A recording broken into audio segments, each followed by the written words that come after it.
മാധ്യമങ്ങളോട് പിണറായിക്ക് പകയോ പേടിയോ എന്നാണ് അവസാനമായി സൂപ്പർ പെൻഡേൻ ചർച്ച ചെയ്യുന്നത്. അതിഥികളുടെ അറിവിലേക്കായി കഷ്ടി 5 മിനിറ്റ്. ഞാൻ ആദ്യം പിയേഴ്സണിലേക്ക് പോകുന്നു. പിയേഴ്സൺ, കരുത്തനായ നേതാവ് തന്നെയാണ് പിണറായി വിജയൻ CPM-ൻ്റെ അമരത്തിരിക്കുമ്പോൾ.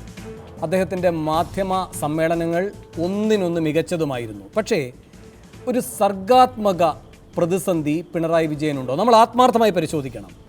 ഇപ്പോൾ കുലംകുത്തി എന്ന് പറയുമ്പോൾ, പിന്നീടൊരു ഘട്ടത്തിൽ കുലംകുത്തി തന്നെ എന്ന് പറയുമ്പോൾ, പാർട്ടി ഏറ്റവും പ്രതിരോധത്തിലായിരിക്കുമ്പോൾ അപ്പോഴാണ് ഈ പാർട്ടി ഒരു തീപ്പന്തമാവുക എന്ന് പറയുമ്പോൾ, നികൃഷ്ടജീവി എന്ന് പറയുമ്പോൾ, പരനാറി എന്ന് പറയുമ്പോൾ, ശക്തമായ വാഗ്വിലാസം, കാർക്കശ്യം എല്ലാം നാം കണ്ടിട്ടുള്ളതാണ്. പക്ഷേ അതൊക്കെ നല്ല സജ്ജമായി വന്ന് അദ്ദേഹത്തിന് ഡെലിവറി ചെയ്യാൻ കഴിയുന്ന കാര്യങ്ങൾ മാത്രമാണോ?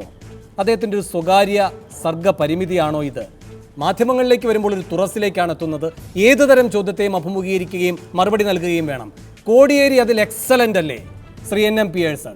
ഇത്ര കർക്കശമായ വാക്കുകൾ വരില്ല, പക്ഷേ ഏതിനെയും അഭിമുഖീകരിക്കാനുള്ള സർഗധനത്വം പിണറായിയേക്കാൾ ഉണ്ട് കോടിയേരിക്കെന്ന് തോന്നുന്നുണ്ടോ? പിണറായിക്ക് ഇങ്ങനെ ഒരു പ്രതിസന്ധി ഉള്ളതായി താങ്കൾ കരുതുന്നുണ്ടോ? അല്ല, ഞാൻ പലപ്പോഴും അദ്ദേഹത്തെ നിരീക്ഷിക്കുന്ന സമയത്ത് എനിക്ക് തോന്നിയിട്ടുള്ളൊരു കാര്യം, വളരെ ശക്തമായിട്ടുള്ള നിലപാടെടുക്കാനും അത് സാക്ഷാത്കരിക്കാനും കോടിയേരിയേക്കാൾ വളരെ ഭംഗിയായിട്ട് നിർവഹിക്കാനും കഴിയുന്ന കരുത്ത് അദ്ദേഹത്തിന്. കോടിയേരിയെ സംബന്ധിച്ചിടത്തോളം പക്ഷേ ആരുമായിട്ട് ഇടപഴകാൻ പറ്റുന്ന തരത്തിലുള്ളതായിട്ടുള്ള മെയ് വഴക്കമുണ്ട്. മെയ് വഴക്കത്തേക്കാൾ ഞാൻ എപ്പോഴും ഇഷ്ടപ്പെടുന്നത് കരുത്തിനെ തന്നെയാണ്. പക്ഷേ ആ കരുത്ത് സർഗാത്മകമായിട്ട് സമൂഹത്തിന് ഗുണം ചെയ്യുന്ന അല്ലാതെ വന്നാൽ നമുക്ക് അതിശക്തമായിട്ട് അതിനെ എതിർക്കേണ്ടതായിട്ട് വരും എന്നുള്ളതാണ്.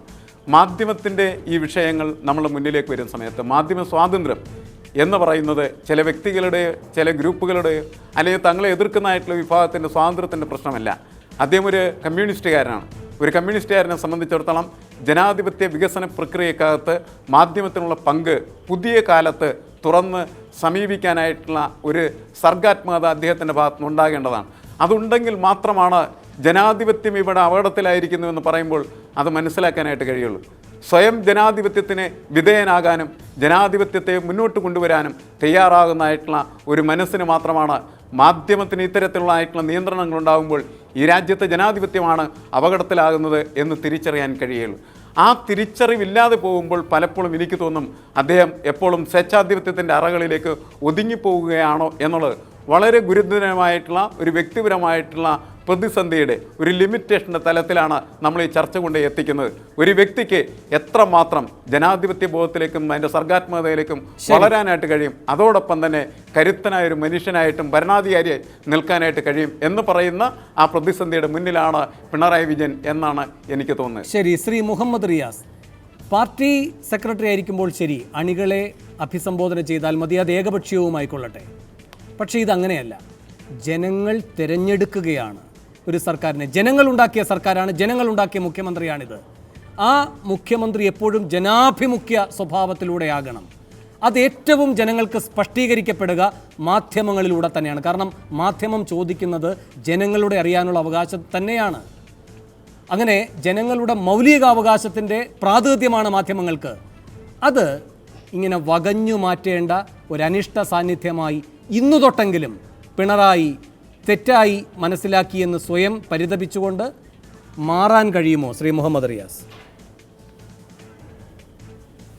ഒന്ന്, പിണറായി ഉൾപ്പെടെയുള്ള CPIM-ൻ്റെ നേതാക്കന്മാർ പൊതുവെ ജനാധിപത്യത്തെ നിലനിർത്താനും ജനാധിപത്യം സംരക്ഷിക്കപ്പെടാൻ വേണ്ടിയിട്ടുള്ള മാധ്യമങ്ങളും മാധ്യമപ്രവർത്തകരും നടത്തുന്ന ഇടപെടലിനെയും അങ്ങേയറ്റം പ്രശംസിക്കുകയും അതേ അർത്ഥത്തിൽ മാധ്യമപ്രവർത്തകരെ ഒരു ശത്രുക്കളായി കാണുന്നവരല്ല കമ്മ്യൂണിസ്റ്റുകൾ.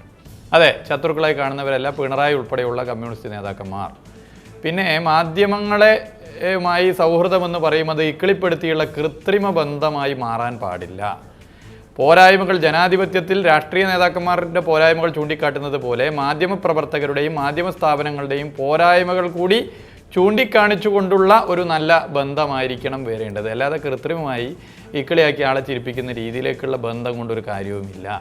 ആ നിലയിൽ മാധ്യമ പ്രവർത്തകരെ അങ്ങേയറ്റം ബഹുമാനിക്കുകയും അവരുടെ തൊഴിലിൻ്റെ പ്രാധാന്യത്തെ, പൊളിറ്റിക്കൽ ഇമ്പോർട്ടൻസിനെ തിരിച്ചറിഞ്ഞുകൊണ്ട് ഇടപെടുന്നവരാണ് സഖാവ് പിണറായിയും കേരളത്തിലെ കമ്മ്യൂണിസ്റ്റ് നേതാക്കന്മാരും. ഒരു സംശയമില്ല. ഈ ചർച്ചയിൽ പങ്കെടുത്ത എല്ലാവർക്കും നന്ദി. സൂപ്പർ പ്രൈം ടൈം അവസാനിക്കുന്നു.